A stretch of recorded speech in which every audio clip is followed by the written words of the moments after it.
पहा लक्षात घ्या, आपल्याला या 1.1 मध्ये जे पहिलं एक्झाम्पल आहे त्याच्यामध्ये इथे ऍक्टिव्हिटी कंप्लीट करायला आलेली आहे. आपल्याला त्यांनी सांगितलंय ऍक्टिव्हिटी कंप्लीट करा. मला वाटतं आपले रूल असे आहेत की आपण काय करतो, सगळ्यात आधी मला वाटतं एक्स ऑर वाय याचा जो कोइफिशियंट आहे तो आपण इक्वल करून घेतो. कोइफिशियंट म्हणजे सहगुणक. सहगुणक म्हणजे सोप्या शब्दात पुढची संख्या ही आपण इक्वल करून घेतो. जसं हे इक्वेशन चेक करा. ह्या इक्वेशन मध्ये एक्सच्या पुढे काय आहेत 5 आणि इथे एक्सच्या पुढे काय आहेत 2. मग हे वेगवेगळे आहेत. किंवा इथे वायच्या पुढे 3 आहे, इथे वायच्या पुढे पण 3 आहे, पण वाय इक्वल आहे. मग आपल्याला एक्स किंवा वाय इक्वल करून घ्यायचा असतो. ही आपली पहिली स्टेप आहे. आणि मग सेकंड स्टेपला आपण काय करतो, त्यांचं साइन चेक करतो. जर यांचं साइन डिफरंट असेल तर आपण त्याची ऍडिशन करतो आणि जर साइन सेम असेल तर आपण त्याची सबट्रॅक्शन करतो. आता जर तुम्ही इथे चेक केलं तर 3y चा साइन प्लस आहे आणि या 3y चा साइन मग डिफरंट साइन आहेत ना, म्हणून इथे ऍडिशन म्हटलेलं आहे. मराठीचं जर तुम्ही पुस्तक चेक केलं तर मराठीच्या पुस्तकामध्ये त्या ठिकाणी शब्द असणार आहे की त्यांची बेरीज केलेली आहे. इथे म्हटलंय बेरीज केलेली आहे. आता याच्यात काय होईल, या दोघांची ऍडिशन केल्यानंतर 5 + 2 म्हणजे हे किती एक्स झाले 7x. 3y मधून 3y गेला 0 झाला. 12 + 9 21.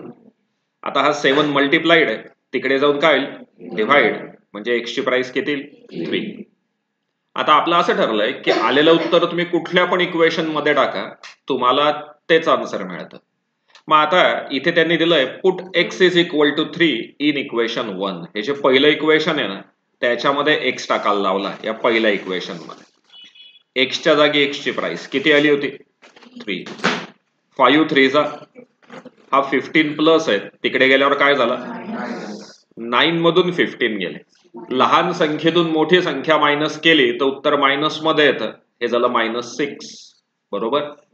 हा 3 मल्टिप्लाइड आहे, तिकडे जाऊन काय होईल मग याने याला डिव्हाइड केलं, उत्तर आलं -2.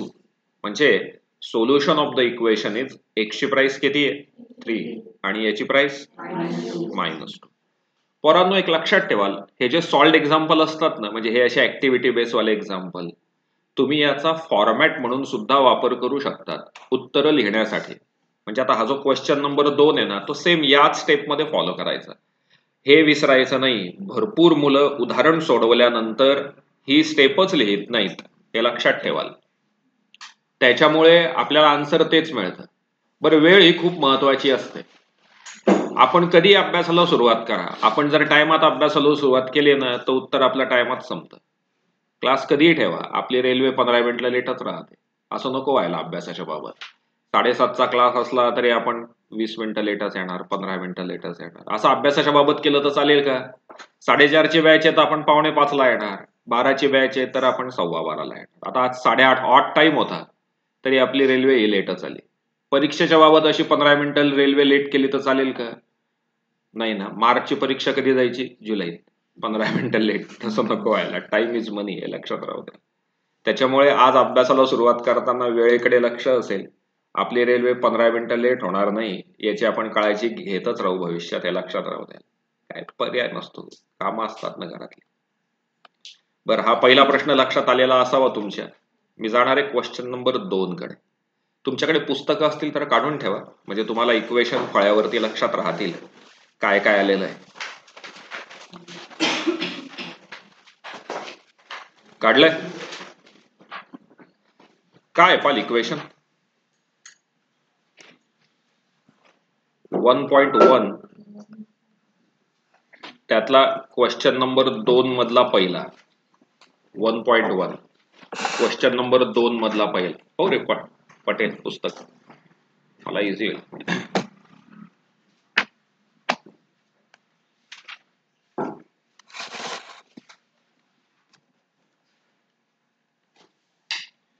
त्यातलं पहिलं इक्वेशन दिलेलं आहे आपल्याला 3a + 5b = 26. हे फर्स्ट इक्वेशन. आणि नंतरचं इक्वेशन आहे a + 5b = 22. आता जर याच्यात तुम्ही चेक केलं तर या b चा कोइफिशियंट म्हणजे b च्या पुढची संख्या सेम आहे ना. मग आता साइन चेक करायचं. याचं साइन प्लस आहे, याचं पण साइन प्लस आहे, साइन सेम आहे. मग आता काय करावं लागेल? मग इथे तुम्ही तसं मेन्शन करणार ना, इक्वेशन 1 - 2 मराठीत 1 - 2 करू. मग आता इक्वेशन 1 घेतलं आपण, 3a + 5b = 26 आणि नंतर a + 5b = 22. याची आपल्याला करायची आहे सबट्रॅक्शन. हा मायनस आहे, मायनस आहे, मायनस आहे. हे 3a त्याच्यातून एक गेला म्हणजे किती उरले? 2a. हा तो 0 झाला. 26 मधून 22 गेले, 2 मल्टिप्लाइड तिकडे गेल्यावर डिव्हाइड म्हणजे a चा आन्सर किती आलं? मग आपलं असं ठरलंय की हे कुठल्या पण इक्वेशन मध्ये टाका. आपण आता पर्पजफुली हे कुठल्या इक्वेशन मध्ये टाकूयात? सेकंड मध्ये. a + 5b = 22. a ची प्राइस 2 आहे, हा 2 प्लस आहे, तिकडे गेल्यावर मायनस होईल म्हणजे 5b बरोबर किती येईल? 20. 5 मल्टिप्लाइड तिकडे जाऊन डिव्हाइड होईल आणि b बरोबर किती येईल? 4. आणि मग खालती आपल्याला लिहायचं आहे देअरफॉर x, इथे a, b लिहावा लागेल, = 2, 4 इज द सोल्युशन.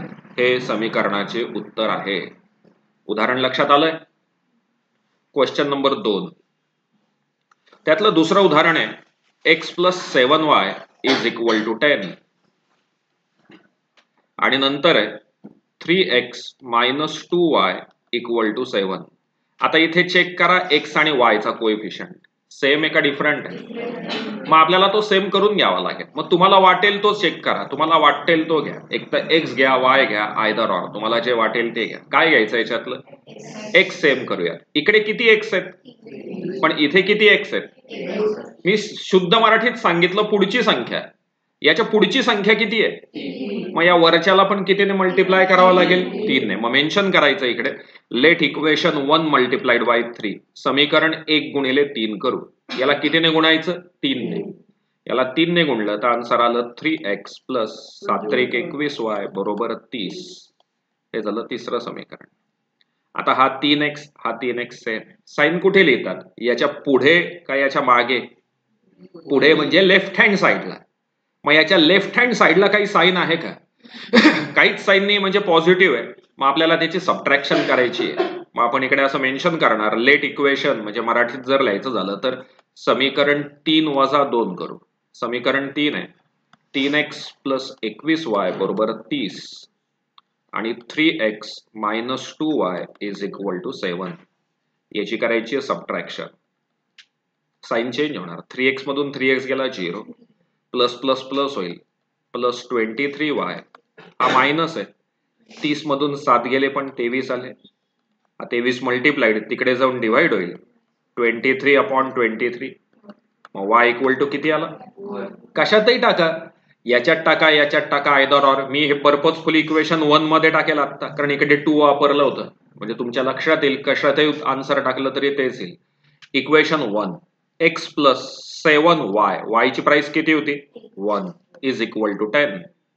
मग x + 7 = 10. हा प्लस आहे, तिकडे गेल्यावर मायनस झाला. मग x = किती आलं?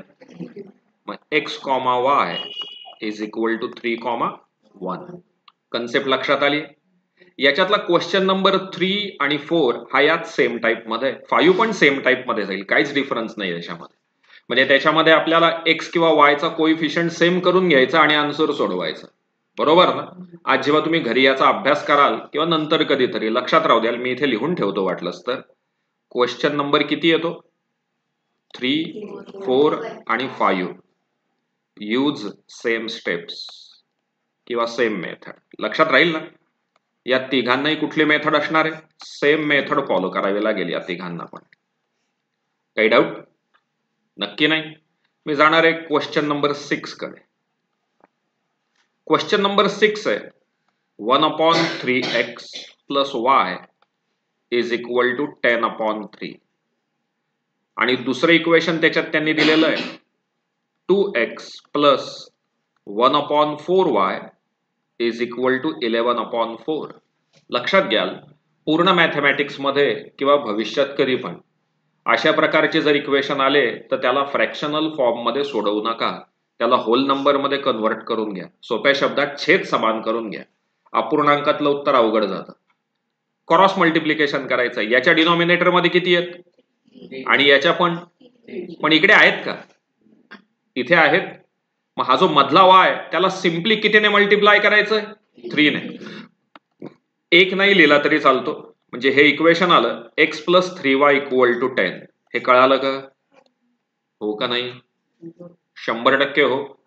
बरं, इथे याच्या डिनॉमिनेटर मध्ये 4 आहेत, याच्यात पण 4 आहेत, पण इकडे 4 आहेत का?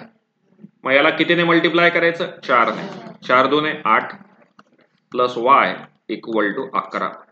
आणि जर तुम्हाला वेळ असेल परीक्षेला तर तुम्ही इथे लिहू शकतात multiply both side of the equation by 3 असं वाक्य टाकायचंय. म्हणजे हा खालचा 3 वरचा 3 कट होतो. Multiplied both side of the equation by 4. आता हे आणि हे आता कोणाला सेम करू? x का y? आता y ला सेम करू. इथे किती y आहेत? इथे किती y आहेत? मग या इक्वेशनला कितीने मल्टिप्लाय करायचं? 3 ने. मग आपण मेन्शन करणार मल्टिप्लाय इक्वेशन 2/3. मग याला 3 ने मल्टिप्लाय केला. 8 त्रिक 24 प्लस 3y = 11 त्रिक 33. हे झालं थर्ड इक्वेशन. आता इथे या 3y चा साइन प्लस आहे आणि यात पण 3y चा साइन सेम आहे ना. मग दोघांची काय करावी लागेल? सबट्रॅक्शन, वजाबाकी करावी लागेल. मग इकडे आपण मेन्शन करणार इक्वेशन 3 मायनस इक्वेशन 1. मग 24x + 3y = 33 आणि मग नंतर x + 3y = 10. यांची करायची सबट्रॅक्शन. हे किती x आहेत? 24. हा किती x आहे? 1. 24 मधून 1 x गेला, हा तो 0 होऊन गेला. 33 मधून 10 गेले, हा इकडे जाऊन डिवाइड होईल. म्हणजे x ची प्राइस किती येईल? आणि मला वाटतं बाकी परत नेहमी सारखंच, ही कशात पण टाका, आन्सर येऊन जाईल तुम्हाला. स्टेप्स लक्षात आल्यात? नक्की 100%. बरं, हा पॉइंट विसरणार नाही. असं फ्रॅक्शनल फॉर्म मध्ये आलं तर सरळ काय करून घ्यायचं? डिनॉमिनेटर सेम करून घ्यायचा. फ्रॅक्शनल फॉर्म मध्ये लिहून आन्सर सोडवायचं नाही. मी जाणार आहे क्वेश्चन नंबर 7 आणि 8 साठी. ते दोघी एकाच प्रकारचे आहेत. Question number 7. क्वेश्चन नंबर 7 मध्ये इक्वेशन दिलंय 99x + 101y = 499. अजून एक इक्वेशन दिलंय 101x + 99y = 501. मी सायमल्टेनियसली आठवं पण घेतोय, म्हणजे मला तुम्हाला स्टेप्स शिकवायच्या आहेत. 49x - 57y = 172 आणि नंतर 57x - 49y = 252. या दोन्ही इक्वेशन मध्ये काय फरक आहे किंवा काय सारखेपणा आहे? तर मला वाटतं x आणि y ची आलटापालट झाली आहे. कोएफिशियंट इंटरचेंज झालेले आहेत. म्हणजे इकडे 99 आहे तो y ला गेला आणि इकडे y चा जो कोएफिशियंट आहे तो कोणाला आला? मला वाटतं इकडे पण सेम तसंच झालं. जेव्हा अशा प्रकारचे इक्वेशन येतात की ज्याच्यामध्ये x आणि y ची आलटापालट झालेली असते, तेव्हा आपण असं लर्न केलंय की या दोन्ही प्रकारच्या इक्वेशन मध्ये एकदा प्लस करायचं आणि एकदा. मग आता आपण काय करूयात? लेट इक्वेशन 1 + 2 मुद्दाम मध्यभागी लिहितोय कारण स्टेप्स कॉमन आहेत म्हणून मध्यभागी लिहितोय, म्हणजे तुमच्या लक्षात राहील की असं होऊ शकतं. मग आता वेळ वाचवण्यासाठी म्हणून मी हे थोडं डायरेक्ट लिहितोय, पण तुम्ही एक्झाम मध्ये किंवा घरी अभ्यास करताना असं प्रॉपर लिहाल ना, 2 इक्वेशन एका खालोखाल एक लिहून मग ते मायनस करून. का लिहून देऊ मारटकर? जमेल ना? जमेल ना? चला लिहून देतो, पण जाऊ द्या. 99x + 101y = 499 आणि नंतर 101x + 99y = 501. याची आपल्याला करायची ऍडिशन. हे झाले 200x + 200y = 1000. बरोबर ना? मग इकडे पण सेम तसंच आहे. 49x - 57y = 172. 57x - 479y = याची ऍडिशन होणार. या दोघांची ऍडिशन केली, यांची ऍडिशन तर मला वाटतं 106x. बरोबर आहे का? ही y बरोबर. हे किती येणार? 4. 1202 चला 1 4. तुम्हाला आता इथे कॉमन फॅक्टर काय दिसतोय? कॉमन 200 कॉमन आहे, इकडे कॉमन काय? मग जो कॉमन फॅक्टर आहे त्याला काय करायचं? डिव्हाइड बोथ साइड्स, दोन्ही बाजूला त्याच्याने भाग देऊ. म्हणजे मराठीत असं लिहिणार, दोन्ही बाजूला 200 ने भाग देऊ, दोन्ही बाजूला 106 ने भाग देऊ. Divide both sides by 200, divide both sides by 106. मग आता याला दोन्ही बाजूला डिवाइड केलं तर आन्सर आलं x plus y is equal to 5.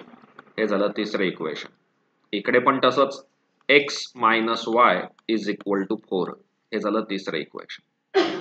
हा पहिला पार्ट कळाला. इथे मुद्दाम एक स्टार करून ठेवतो. आता पुढे आता काय करायचं?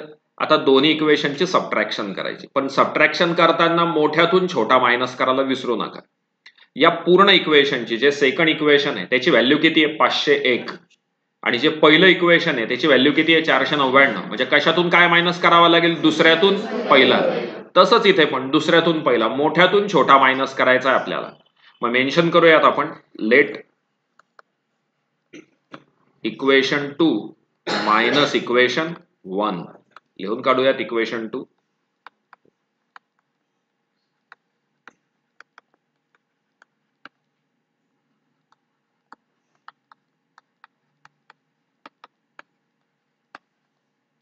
याची सबट्रॅक्शन होणार आहे. 101 मधून 99 गेले 2x. इथे पण 2. साइन मोठ्याचं द्यायचं का छोट्याचं? मोठ्याचं. मोठी संख्या 101 आहे म्हणून -2y बरोबर 2. इकडे पण सेम तसंच. 57x minus 49y equal to 252. 49x minus 57y equal to 172. याची पण सबट्रॅक्शन होईल. मायनसचा प्लस होईल, हा मायनस होईल. 57 मधून 49 गेले, 8x. इथे 8y, इकडे येतील 80. आता परत कॉमन काय दिसतंय? कॉमन 2. मग इकडे तसं वाक्य टाकणार, डिवाइड बोथ साइड्स बाय 2. इकडे पण same, divide both sides by 8. मग याला 2 ने डिवाइड केलं तर आन्सर काय येईल? x minus y equal to 1. हे झालं चौथं इक्वेशन. आणि इकडे x plus y is equal to 10. हे झालं चौथं इक्वेशन. सेम स्टेप आहेत ना. आता याच्यानंतर पुढचा पार्ट पुन्हा सेम. आता याच्यानंतर काय करायचं? 3 प्लस 4 करायचं. आता काय करायचं? 3 प्लस 4. आता 3 प्लस 4 केलं तर हा प्लस आहे, हा मायनस आहे, निघून जाईल. हा x आणि हा x, किती x आले? 2x. म्हणजे तुम्हाला x ची व्हॅल्यू मिळेल. ती दुसऱ्या इक्वेशन मध्ये टाकली की कशाची व्हॅल्यू मिळेल? y ची. राहील ना लक्षात? म्हणजे हे सॉल्व्ह केलं की तुम्हाला मिळेल x. ते कुठल्या पण इक्वेशन मध्ये टाकलं की काय मिळेल? y. स्टेप्स आठवल्यात? 100%. जायचंय पुढे. नेक्स्ट 1.2.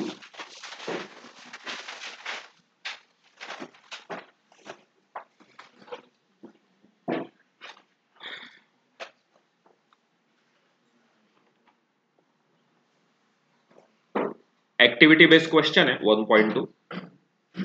चेक करा.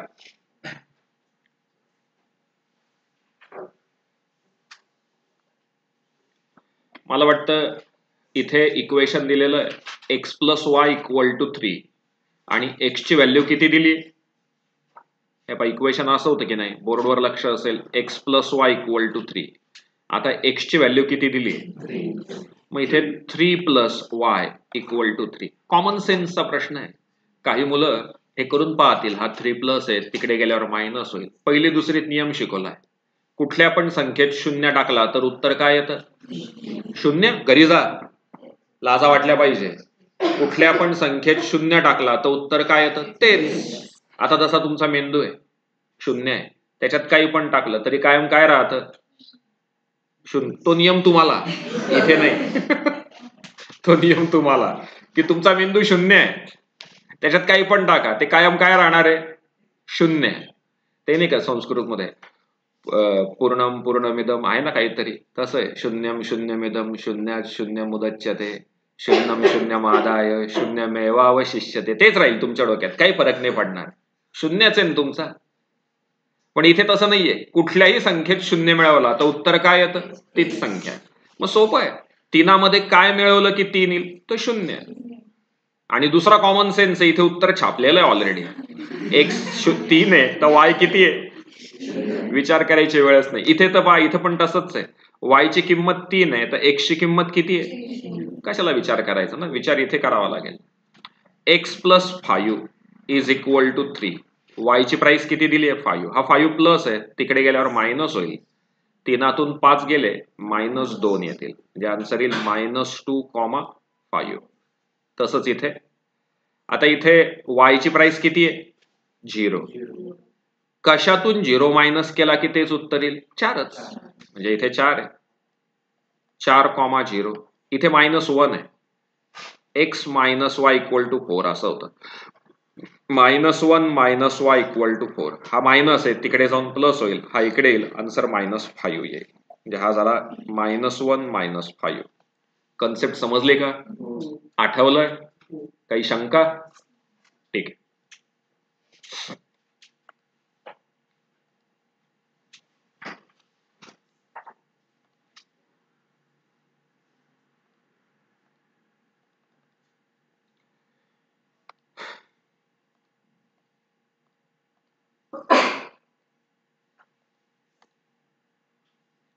बोर्डवरती लक्ष असेल. मला वाटतं आता हा जो पॉइंट आहे, सॉल्व्ह ग्राफिकली म्हटलंय.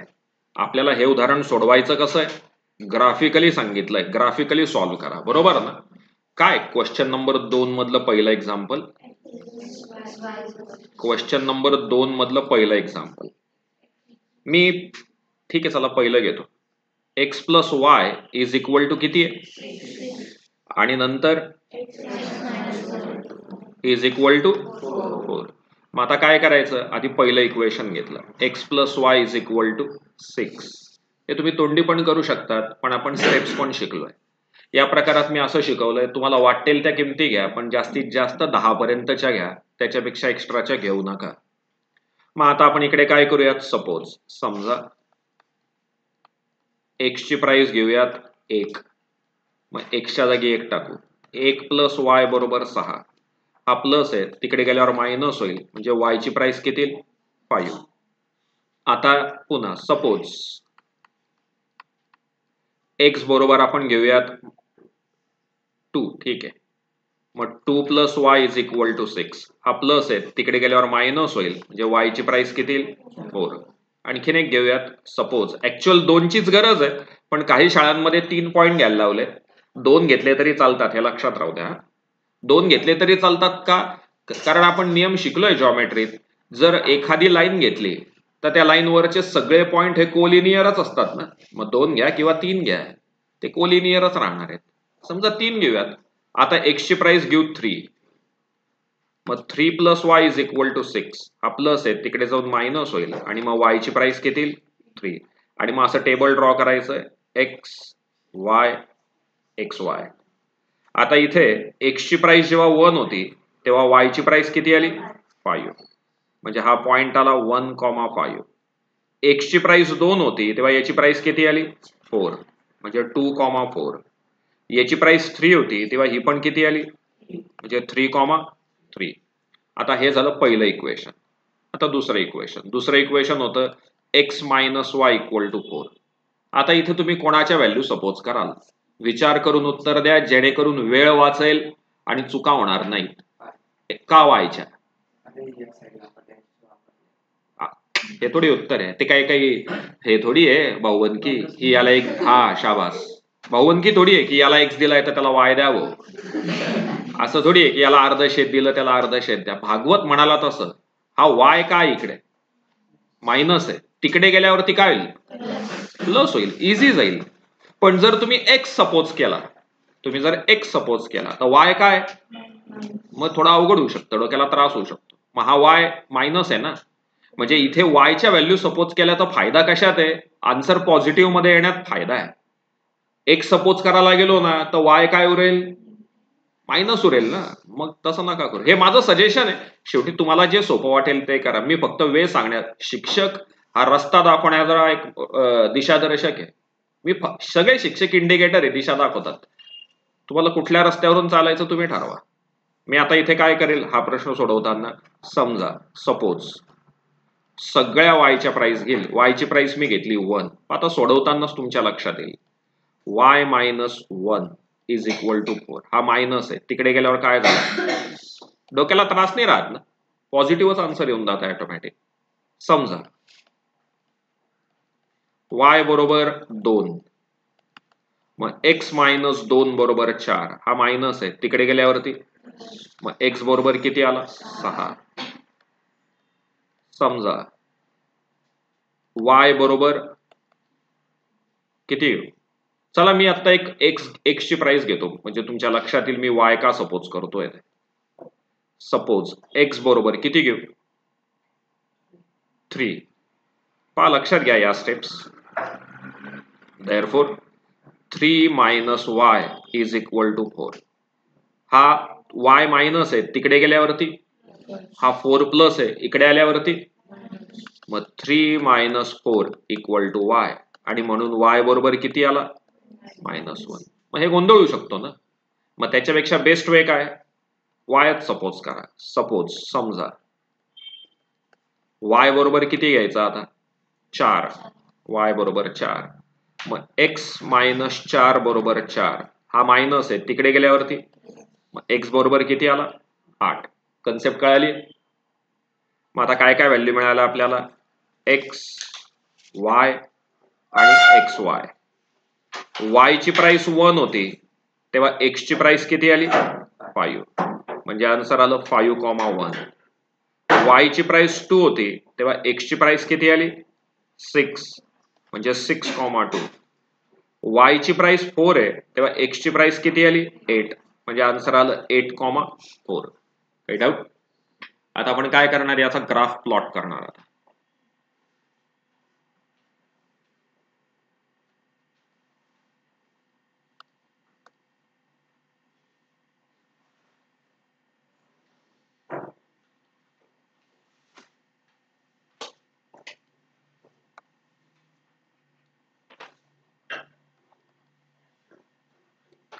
हा y, हा y डॅश, इथे o, हा x, हा x डॅश, आणि मग इकडे 1 2 3 4 5 6 7 8 9 आणि 10. इकडे पण तसंच 1 2 3 4 5 6 7 8 9 आणि 10. आता पहिल्यांदा हा पॉइंट घेऊयात, इकडचे हे इकडचे कोऑर्डिनेट्स घेऊयात. किती आहे पहिला, 1,5. कोणाचा 1 आहे, x चा. कोणाचा 5 आहे, मग x च्या 1 पासून आणि y च्या 5 पासून येणारी रेष इथे मिळेल मला वाटतं, करेक्ट हो का नाही. हा 1 आणि हा 5. आता हा 2 आणि 4, x चा 2 आणि y चा 4 इथे येईल करे, हो का नाही. दिसतंय का सगळ्यांना, इथे 3,3, हा 3 आणि हा पण 3, ही लाईन इथे आली, करेक्ट आहे का. 4 क्वाड्रंट, 4 क्वाड्रंट म्हणजे सांगतो 4 क्वाड्रंट कधी बनवण्याची गरज पडेल, मला वाटतं फळ्यावर जे उत्तर आहे त्याच्यातच तुम्ही विचार करून मला सांगू शकतात 4 क्वाड्रंटची गरज कधी पडेल. हा, जर समजा हे कोऑर्डिनेट मायनस मध्ये आले असते, हे कोऑर्डिनेट जर मायनस मध्ये आले असते, म्हणजे -2 -3 -4 -5 असा आला असता, तर मी या पहिल्या क्वाड्रंट मध्ये ते प्लॉट करू शकलो असतो का. मग मला इकडच्या क्वाड्रंट मध्ये किंवा खालच्या किंवा इकडच्या क्वाड्रंट मध्ये जावं लागलं असतं. हा विचारांचा भाग आहे. आता मागे आपण मराठी माध्यमाची बॅच होती ना सकाळी, तेव्हा आपण एक कविता शिकलो, धोपट मार्ग सोडू नको. धोपट मार्ग म्हणजे मग कसा, डोक्याला त्रास नाही करायचा, फुल पेज घ्यायचं, द्यायचं आखून, कुठेतरी पॉइंट येऊनच जाईल. म्हणजे समजा हाच क्वेश्चन मी 4 क्वाड्रंट मध्ये घेतला तरी आन्सरचा पार्ट कुठे जाणार आहे, इथे इथे इथे का फक्त पहिल्यातच. कशाला घ्यायचे ना, वेळ कशा वाया घालवायचा. म्हणून विचारांचा भाग सांगितला. आता मी नाव नाही ठेवत, पण आता स्कूल लेवलला एखाद्या वेळेस असं होऊ शकतं, शालेय शिक्षक म्हणतील की नाही हो मला सगळे क्वाड्रंट पाहिजे, ते मोठे. आणि मी दुसरा नियम काय शिकवला, मन शांत तर सगळं शांत. तुम्हाला असं वाटलं परीक्षेला की नाही हो मला 4 क्वाड्रंटच आखायचे, तुम्ही 4 आखा ना, शेवटी उत्तर इकडेच येणार आहे. मुद्दा लक्षात घ्या. का असं करायचंय त्याचं कारण समजावून घ्या. इथे जे आन्सर आलेले आहेत ते निगेटिव्ह आहेत का? मग हे जे निगेटिव्ह साईड जी होती ती प्लॉट करण्यात काय अर्थ आहे? ते रिकामं होणार आहे ना, ते वाया जाणार आहे, तुमचा अक्षरशः वाया जाणार आहे. कशाला आखायचं ना, वेळ वाया जातो आपला त्याच्यात. पण शेवटचा नियम काय सांगितला मी? मन शांत तर सगळं शांत. तुम्हाला वाटलं नाही आखलं पाहिजे, बिंदास आखा, मला काहीच प्रॉब्लेम नाही. मी अजिबात शालेय शिक्षकांसारखं म्हणणार नाही की हे असंच पाहिजे, हे तसंच पाहिजे. आता तुमच्यापैकी बरेचसे जण जेव्हा 11वी सायन्सला जातील ना, तेव्हा तुम्हाला हे मुद्दे आठवतील की सर सांगत होते की हे असं काही नसतं. सायन्सला गेल्यानंतर जे कॉन्टेक्स्ट आहेत ते अनेक बदलून जातात, म्हणजे जे सूत्र आहे ते पण बदलतात. जसं समजा आता मीन मोड मेडियनचं सूत्र आपण असं पाहिलंय, F I X I upon F I. याच्यातला आयला आहे ना काहीच अर्थ नाहीये. तुम्ही इंटरनेटवरती चेक करा, तुम्हाला सूत्र एवढंच सापडेल, summation F x upon summation F. आपण मेडियनचं सूत्र पाहिलं होतं. मेडियनचं सूत्र असं होतं, मला वाटतं L plus n/2 minus C F upon, असं आहे का ब्रॅकेटच्या बाहेर आहे असं काहीतरी? मग हे असं पण लिहिता येऊ शकतं, n/2 minus C F upon F into H. असं काही नसतं की हे असंच पाहिजे. मॅथमॅटिक्स हा विषय असा आहे की तुम्ही लॉजिकल थिंकिंगने कसंही करा, उत्तर तेच येईल. पण आता शेवटी मन शांत तर सगळं शांत. विसरणार नाही ना? ठीक आहे, मी आता याच्यातून जाणारी एक लाईन प्लॉट करणार आहे, यांच्यामधून जाणारी. या इथून घेतो मी.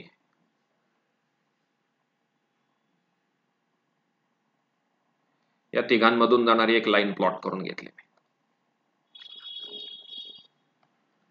ठीक आहे, या लाईनच्या इथे याचं इक्वेशन लिहायला विसरायचं नाही. X plus y is equal to, काय लाईन होती? आता हे वाले 5 आणि 1, एक्सचा 5 आणि वायचा 1, 6,2, एक्सचा 6 आणि वायचा 2, 8,4, एक्सचा 8 आणि वायचा किती आहे? 4. बरोबर ना? आता याच्यातून लाईन प्लॉट करूयात आपण जाणारी. यांचा इंटरसेक्शन पॉइंट हा कुठे आला? या ठिकाणी आला. बरोबर ना? म्हणजे इथून सरळ रेष एकीकडे प्लॉट केली आणि इकडून इकडे प्लॉट केली. मग आपण आन्सर असं लिहू शकतो, intersection of two line is at x is equal to 5 आणि y is equal to 1. Therefore, x, y is equal to 5, 1 is solution. मराठीत या दोन्ही समीकरणांचा आलेख x बरोबर 5 व y बरोबर 1 मध्ये एकमेकांना छेदतो आणि म्हणून हे त्या समीकरणाचे उत्तर आहे. आता लक्षात आलं का राठी? या बाकीच्या क्वाड्रंटची गरज का नव्हती ते? कन्सेप्ट लक्षात ठेवा. तुम्हाला तुमचं जर आयुष्य खराब करून घ्यायचं नसेल सध्याच्या 2 महिन्यातलं, आणि तुमच्या शाळेत जर शाळेचा मास्तर किंवा बाई म्हणाले 4 क्वाड्रंट ड्रॉ करायचे, ते मोठे आहेत, आपण छोटे आहेत, राहील ना लक्षात? पण गरज 100% नसते. हा पार्ट कळाला? ठीक. मी तुम्हाला आहे ना, एक आता 9:20 झालेत, मी तुम्हाला एक 5 मिनिटाचा वेळ देईल 9:25 पर्यंत. जेवढं आतापर्यंत झालंय तेवढं नजरे खालून टाका. क्वेश्चन नंबर आत्ताचा जो चाललाय त्यातला इक्वेशन नंबर 4, 5 आणि 6 याचे मला फक्त कोऑर्डिनेट बनवून देतायत तुम्ही. कोऑर्डिनेट म्हणजे कुठले? हे आता आपण एक्स आणि वायच्या व्हॅल्यू फाइंड आउट केल्यात ना, असे. बरोबर ना? चला स्टार्ट करा.